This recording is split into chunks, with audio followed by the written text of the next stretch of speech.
चलिए मैं एक्सप्लेन कर देती हूँ, ध्यान से समझिए कैसे करना है इसको। सबसे पहले हमने क्या किया कि एंगल FEH, ये जो अंदर वाला एंगल है, आपको पहले तो ये पता होना चाहिए कि ये वाला एंगल इस एंगल के बराबर होगा, क्योंकि देखिए दो लाइन सेगमेंट्स क्रॉस हो रही हैं, तो क्रॉस होती हैं तो ऑपोजिट एंगल्स कौन से होते हैं, वर्टिकली ऑपोजिट एंगल। तो यहाँ पे आपको ये दोनों एंगल बराबर दे रखे हैं, FEH is equal to AEB। FEH और AEB एंगल, ये दोनों क्या है, वर्टिकली ऑपोजिट एंगल्स हैं, इसलिए इक्वल है, ठीक है। अब बात आती है एंगल AEB की वैल्यू ये। अब AEB की वैल्यू ये कैसे आई, देखो सबसे पहले AEB ट्राइंगल पे एंगल सम प्रॉपर्टी लगाते हैं, तो this angle plus this angle, आपके पास ये वाला एंगल प्लस ये वाला एंगल प्लस एंगल E, तीनों का सम कितना होता है 180 डिग्री। अगर मुझे ये वाला एंगल AEB निकालना है तो मुझे क्या करना पड़ेगा, 180 में से ये वाला एंगल भी माइनस करना पड़ेगा और ये वाला एंगल भी माइनस करना पड़ेगा। तो वही किया कि मैंने अगर AEB निकालना है तो 180 में से एक तो ये वाला एंगल जिसको क्या बोलेंगे EAB, एक ये वाला एंगल जिसको क्या बोलेंगे EBA, ये माइनस किया। यहाँ पे रीजन क्या है, angle sum property. Okay, videos अपनी ऑन रखिए प्लीज। तो एंगल सम प्रॉपर्टी, अब यहाँ पे 180 आपने एज इट इज लिखा। अगर मैं EAB एंगल की बात करती हूँ तो EAB ये वाला एंगल देखिए, ये बेसिकली क्या है, इस बड़े वाले एंगल का हाफ है। सो मैं कह सकती हूँ EAB is what, half of angle है।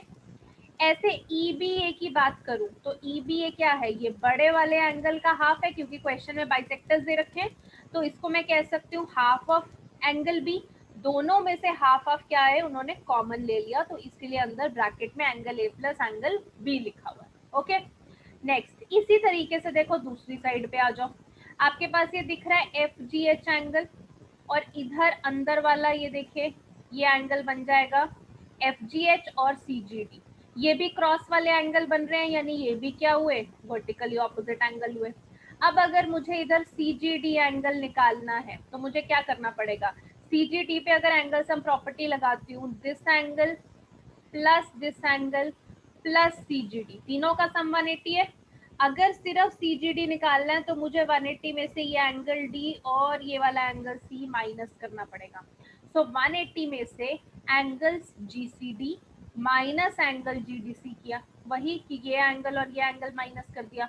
आपको ये लेटर्स में प्रॉब्लम होती है, फिर से मैं बोलूंगी 1 2 3 लिख लीजिए, कोई प्रॉब्लम नहीं है, ठीक है। तो हमने क्या किया यहाँ पे 180 एज इट इज GCD। आप इस एंगल को देखिए, GCD बेसिकली क्या है, ये पूरा C एंगल का हाफ है, तो GCD को क्या लिख सकते हैं हम, हाफ ऑफ एंगल C। अगर मैं GDC की बात करूं तो देखिए पूरा ये D एंगल का हाफ है, तो GDC की बात करें तो हाफ ऑफ एंगल D, दोनों में से हाफ कॉमन ले लिया, इसीलिए बाहर लिखा हुआ है। ओके, अब नेक्स्ट क्या किया है, क्योंकि आपको बीच वाला जो कोऑर्डिनेटर है EFGH, ये आपको साइक्लिक कोऑर्डिनेटर प्रूव करना है, यानी इनके ऑपोजिट एंगल्स का सम कितना आना चाहिए, 180 आना चाहिए।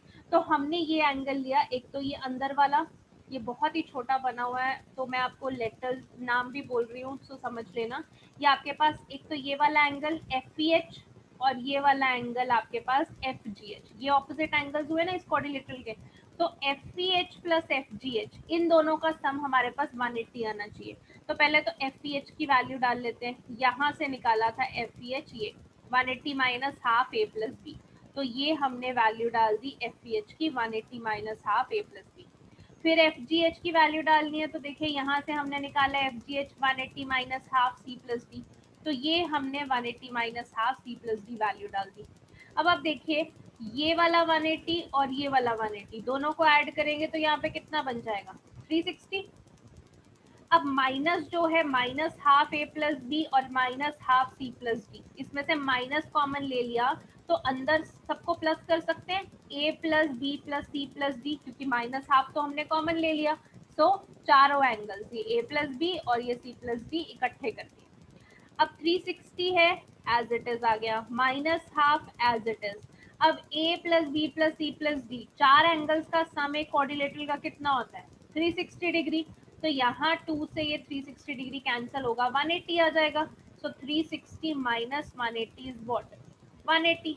तो यानी कि opposite angles of a quadrilateral का सम अगर आपके पास 180 आ रहा है, then it means EFGH is a cyclic quadrilateral. Okay, so ये काफी इंपॉर्टेंट है, 4 मार्क्स में आपको आता है, अच्छे से करना।